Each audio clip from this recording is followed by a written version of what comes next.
हमारे उम्मीद से 12 घंटा से कोई ऑटो चालक कम मेहनत नहीं करता। उसको मजदूरी क्या मिलता है? 5 से 600।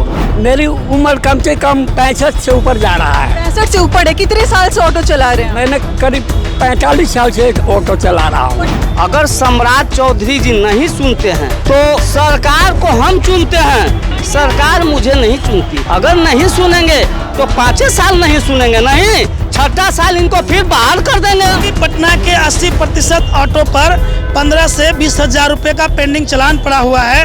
हर ऑटो पे 80% ऑटो की मैं बात कर रहा हूँ। सरकार से हम विनती यही करेंगे या अपना वृद्धि को वापस लें, और नहीं अगर वापस लेते हैं तो हमको किराया में बढ़ोतरी करें। देखिए, पेट्रोल डीजल का कीमत जो है वो प्रतिदिन जो है वो बढ़ रहा है और उसके कारण पटना के जितने ऑटो वाले हैं आपको एक साथ यहाँ पे नजर आ जाएंगे, जिन्होंने धरना प्रदर्शन किया है और अपनी मांग कर रहे हैं। सरकार से क्या मांग कर रहे हैं हम इनसे ही जानते हैं। क्या नाम है आपका? मेरा नाम शिव पूजन प्रसाद है। आप भी ऑटो चलाते हैं? तो चलाते हैं। किस एरिया में चलाते हैं ऑटो? हम स्टेशन टू नाला रोड। तो कहने का मतलब है कि आज से करीब सरकार को महंगाई के ऊपर लगाम लगाए। ये करीब 15 रोज के अंदर में 12-13 रुपया सीएनजी का दाम बढ़ चुका। केवल सीएनजी नहीं, पेट्रोल, डीजल, एलपीजी सारी चीज़ पर यदि कीमत बढ़ रही है। पहले कितना दिन भर में कमाते थे, अब कितना कमाते हैं? पहले दिन भर में 500-600 रुपया कमाते थे, अब बढ़ोतरी हो रही है। पैसेंजर से अगर किराया जब दिन नहीं बढ़ेगी तो महंगाई बढ़ेगी। मान लिया कि हमारा सामान अगर दिन भर का सामान 200 रुपया में होता है, अब 250 रुपया लगेगा। तो 250 जो दिन लगेगा तो 50 रुपया तो मेरा लॉस में जा रहा है। तो यदि लॉस में जाने के लिए अगर सरकार से हम विनती यही करेंगे या अपना वृद्धि को वापस लें, और नहीं अगर वापस लेते हैं तो हमको किराया में बढ़ोतरी करें। आपको लग रहा है कि सरकार सुनेगी बात को? सम्राट चौधरी जी से आपको क्या उम्मीद है? देखिए, अगर सम्राट चौधरी जी नहीं सुनते हैं तो सरकार को हम चुनते हैं, सरकार मुझे नहीं चुनती है। अगर नहीं सुनेंगे तो 5 साल नहीं सुनेंगे, नहीं 6ठा साल इनको फिर बाहर कर देंगे हम। अगर नहीं सुनेंगे तो सरकार को चुनते हैं हम, यह नहीं कि सरकार मुझे चुनती है। 500-600 रुपये आप कह रहे हैं कि आप दिन भर का कमाते थे जब पेट्रोल का दाम कम था। कितने घंटे चलाते कि 500-600 रुपये का आमदनी? करीब 12 घंटे। 12 घंटे चलाते तो 500 रुपये आपकी आमदनी होती? 600 रुपया होता है। हमारे उम्मीद से 12 घंटा से कोई ऑटो चालक कम मेहनत नहीं करता है। उसको मजदूरी क्या मिलता है? 5 से 600 रुपया। 5 से 600 रुपया आज के दौर में, ये महंगाई के दौर में पेट चलने की बात नहीं है। बाल बच्चा को पढ़ा लीजिएगा 500-600 रुपये कमा। सवाल ही नहीं उत्पन्न होता है बाल बच्चे को। अरे सरकारी स्कूल में भी पढ़ाना मुश्किल है। तो वो अगर पढ़ाएगा वो आदमी तो अपना जो पारिवारिक संपत्ति है अगर पढ़ाने के ख्याल रखेगा तो पारिवारिक संपत्ति को उसको बेचना पड़ेगा। क्या नाम है माँ बाप का? मेरा नाम शिवेक कुमार विनय है। आप भी ऑटो चलाते हैं? हाँ, ऑटो चलाते हैं। कहने का मतलब है कि सरकार कहता है कि हम रोजगार दे रहे हैं। सरकार रोजगार नहीं दे रहा है, लोगों को बेरोजगार बना रहा है। हर चीज़ जैसे कि सीएनजी हुआ, पेट्रोल हुआ, गैस हुआ, सब पर बढ़ोतरी कर रही है। और यहाँ गाड़ी का टैक्स बढ़ा रही है। गाड़ी का किस्त पूरा नहीं हो रहा है, बेरोजगार मारे जा रहा है लोग। और कहता है ऑटो रोजगार दे रहे। रोजगार क्या देगा? इसको बेरोजगार बना रहा है। गाड़ी तो सब बंद हो जाएगा। पहले तो आप बताइए आपकी उम्र कितनी है? मेरी उम्र कम से कम 65 से ऊपर जा रहा है। 65 से ऊपर है। कितने साल से ऑटो चला रहे हैं? मैंने करीब 45 साल से ऑटो चला रहा हूँ। कितना घंटा आप चलाते हैं ऑटो? कम से कम 12 घंटा चलाते हैं। कितना पैसा आमदनी हो पाती? मात्र 3 से 4 आने में हालत गंभीर हो रहा है। 300-400 रुपये भी आमदनी नहीं हो पाती है 12 घंटे मेहनत करने के बाद। यह हालत है बिहार का। लोग कहते हैं कि रोजगार दे रहे हैं, रोजगार को बेरोजगार बना रहे हैं सरकार। घर चलाना तो बहुत मुश्किल होगा। बहुत मुश्किल है। गाड़ी का किस्त नहीं पूरा होता है तो घर कहाँ से लोग चला पाएगा? लोग, आपका नाम क्या हुआ? अरविंद कुमार। आप भी ऑटो चलाते हैं? जी मैडम जी। कहाँ का चलाते हैं? हम मैडम आगम कुआं से लेके पटना जंक्शन चलाते हैं। क्या लग रहा है, क्या क्या बदलाव आप देख रहे हैं? मैडम बदलाव तो इतना हो गया मैडम कि इसको पब्लिक एकदम त्राही हिमाम हो गया। आप देख लीजिए मैडम, 1-2 सप्ताह में 2 बार 3 बार पेट्रोल पर, गैस पर दाम बढ़ गया। अभी कैसे खरीद रहे हैं आप? अभी तो मैडम हम लोग जैसे 90 रुपये 92 रुपये 90 पैसा खरीद रहे हैं लीटर। जो 94 रुपये लीटर था। और मैडम हम लोग जैसे 2-2 घंटा 3-3 घंटा हम लोग को CNG लेने में टाइम लगता है।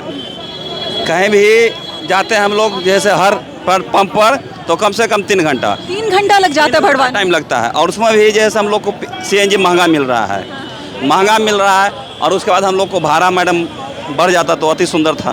कितना भाड़ा आप लोग लेते हैं? मान लीजिए यहाँ 25% मैडम हम लोग मांग कर रहे हैं कि 25% हम लोग को भाड़ा लग बढ़ा। रहा है कि लोग इतना सपोर्ट करेंगे आपको अगर आप भाड़ा बढ़ा देते हैं तो मैडम हम लोग क्या कर सकते हैं, हम लोग तो मर रहे हैं ना। घर चल पा रहा है ठीक से? नहीं चल पा रहा है मैडम, बहुत त्राही इमाम। कितना कमाई हो रहा है दिन भर में? बहुत से बहुत 400-500 बहुत है, महंगाई की मार आप लोगों पे सबसे ज्यादा दिखाई दे रही है। बहुत ज़्यादा बहुत ज़्यादा। मेरा नाम पप्पू यादव है और मैं पटना जिला ऑटो रिक्शा चालक संघ का अध्यक्ष हूँ। आज आप लोग धरना प्रदर्शन कर रहे हैं, तमाम ऑटो वाले भाई आपको यहाँ पे हमारे साथ नजर आ रहे हैं। क्या क्या मांग आप कर रहे हैं सरकार से? देखिए, आज का जो हमारा मांग है, आज जो हम प्रदर्शन निकाले हैं वो इस बात के लिए प्रदर्शन निकाले हैं कि इसका सरोकार सिर्फ हम टेम्पो चालकों से नहीं है। इसके इस प्रदर्शन का जो रिश्ता है वो आपसे भी है, आम जनता से भी है। सरकार प्रतिदिन डीजल, पेट्रोल एवं CNG के कीमतों में लगातार बढ़ोतरी कर रही है। इस बढ़ोतरी से हम लोगों का गाड़ी चलाना मुश्किल हो गया है। इसलिए हम सरकार से ये मांग कर रहे हैं इस प्रदर्शन के माध्यम से कि या तो आप अपना टैक्स घटा करके, अगर अंतर्राष्ट्रीय बाज़ार में तेल के कीमत में अगर बढ़ोतरी हुई है, आज जो युद्ध का हालात है उससे अगर बढ़ोतरी हुई है, तो आप फिलहाल आम पब्लिक को राहत देने के लिए आप अपना टैक्स कम करिए। अगर आप टैक्स कम नहीं करते हैं तो इसका सीधा सा बोझ हम लोगों के ऊपर आ रहा है, क्योंकि हम पब्लिक को सेवा देने में असमर्थ हैं। हम जो हमारा जो गाड़ियाँ जो माल ढुलाई के काम में है, अगर डीजल की कीमत में बढ़ोतरी हुई है तो हमें माल ढुलाई में हमें खर्च ज़्यादा आ रहा है। अब हमें वहाँ किराया बढ़ाना हमारी मजबूरी है।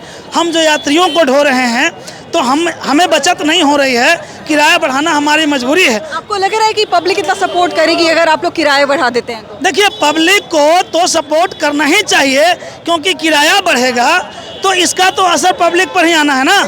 तो पब्लिक को हमारे इस आंदोलन के साथ आना चाहिए कि सरकार को अपना बढ़ा हुआ कीमत वापस ले, और नहीं तो हम अगर किराया बढ़ाएंगे तो उसका बोझ पब्लिक झेलने के लिए तैयार रहे। लग रहा है कि सरकार तक ये बात पहुंच पाएगी या फिर आपकी मांग जो है वो पूरी की जाएगी? देखिए, सरकार तक तो हमारी बात जाएगी ही जाएगी, क्योंकि अगर आज हमारी बात सरकार तक नहीं गई तो हमारी गाड़ियां ठप हो जाएगी, तब तक हमारी बात सरकार तक जाएगी ही जाएगी।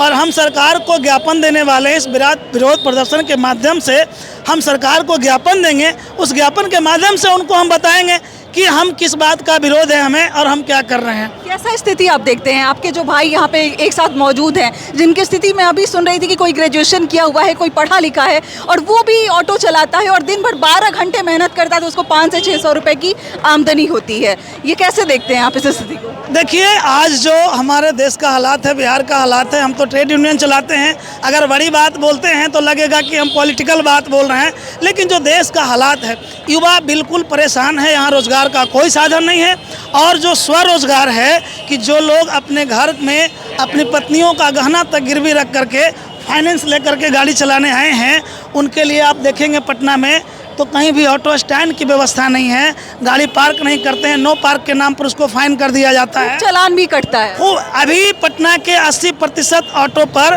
15 से 20 हज़ार रुपये का पेंडिंग चालान पड़ा हुआ है। हर ऑटो पे 80% ऑटो की मैं बात कर रहा हूँ। अगर हम पेंडिंग चालान नहीं भरते हैं तो हमारा गाड़ी का डॉक्यूमेंट्स नहीं बनता है, कागजात नहीं बनेगा तो ऊपर से फिर कागजात का फाइन लगेगा। यानी हर प्रकार से हमें क्रश करने का प्रयास किया जा रहा है। उसी आक्रोश का ये नतीजा है कि आज हम सड़क पर प्रदर्शन को लेकर के आए हैं और सरकार को चेतावनी दे रहे हैं कि आप इस बात को समय रहते समझिए, नहीं तो ये आगे भारी पड़ने वाला है।